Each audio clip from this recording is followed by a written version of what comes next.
Baik, selamat siang untuk kita semua. Perkenalkan, nama saya Tamara Nisar Sinatobe dengan NIM 20030301008 kelas C semester 2 Program Studi Sosiologi Fakultas Ilmu Sosial dan Politik Universitas Nusa Cendana. Di sini saya akan presentasikan hasil kerja makalah saya, Sosiologi Komunikasi, bukunya yang ke-7, Aktivisme Data dan Perubahan Sosial. Kata pengantar, Bab 1 Pendahuluan. A. Mematahkan dunia yang lebih baik. Pelajaran untuk mengaktivitas data, mengatur suasana big data dan terang aktivitas data. Aktivisme data adalah aktivisme yang memanfaatkan infrastruktur data sebagai metode unbuilt. Definisi big data bukannya tidak bermasalah dengan data besar, bisa berupa fakta, sinyal, atau simbol, yaitu artefak yang dapat dimodifikasi, didistribusikan, dan interaktif.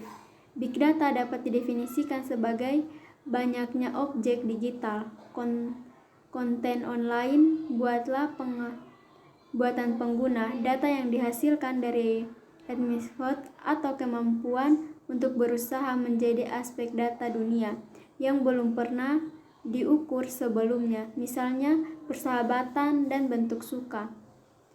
Data yang dihasilkan oleh laten sinyal yang ditangkap dan dipecahkan oleh sensor, drone, dan pangkat. Jejak online yang ditangkalkan oleh aliran klik web dan proses pengindakan, dan mendata yang diperoleh oleh masing atau pengingat yang sangat besar dapat diproses dengan kecepatan seperti itu. Sangat berefektif, memiliki banyak potensi ketidak dianggap berguna, dan makan begitu banyak struktur dan komposisi sehingga dapat dianggap besar, dan oleh karena itu hanya dapat dikelola menggunakan infrastruktur baru. Referensi metadata menjadi jelas pada tahun 2013 oleh seorang analisis komputer sebelumnya di Central atau CIA, menyediakan beberapa media dengan dokumen Badan Keamanan Nasional atau NSA rahasia yang mengarah pada penggunaan tentang pengawasan besar-besaran terhadap telepon dan komunikasi internet dan orang-orang biasa. NASA meminta metadata tentang jutaan pengalaman telepon dari Verizon terhadap memberi tahanan klaimnya, memberi label praktek pengawasan data ini, meskipun sama matanya seperti mendata dipahami sebagai data tentang data, lebih sensitif daripada data karena mereka kurang dilindungi. Bab 2 Pembahasan. B. Banyak wajah infrastruktur data, pemilihan dan konsep. Dalam IBM dan Holchurch pada tahun 1930-an, IBM menyediakan teknologi kepada pemerintah nasi untuk membentuk katalog sekelompok orang. Pengawasan saat ini melibatkan interaksi tidak hanya kelompok tetapi juga individu, kelompok, dan konteks yang merupakan kepastian untuk menjadikan lebih dari apa yang ditawarkan kepada indera tanpa bantukan dan pada yang dilaporkan secara sukarela. Artinya, dengan munculnya big data, pemerintah sekarang dapat fokus tidak hanya pada kelompok tetapi juga pada individu. Sebagai individu, politik komunikasi menggunakan berbagai elemen pergeseran dan domestik ke penegaran individual, kemampuan untuk menguji metode secara real time, reaksi sosial, mayoritas jaringan yang ditimbulkan, ilmu pengetahuan, dan pengelola komunikasi dan algoritmanya yang hak milik dan dirasakan. Alat analisis data besar memperolehkan reaksinya. Peristiwa yang lebih mungkin daripada yang dijelaskan oleh Edward Yebert 1947. Ini adalah area di mana pemerintah dan bisnis bekerja sama, masing kompleks yang ditunjukkan untuk matai warga membentuk kolonialisme perusahaan, menggunakan sejarah Google dan Yahoo dalam menyalahkan warga atas pemerintah Cina, dan penyeluruh identitas pengunjuk rasa oleh Facebook ke beberapa pemerintah.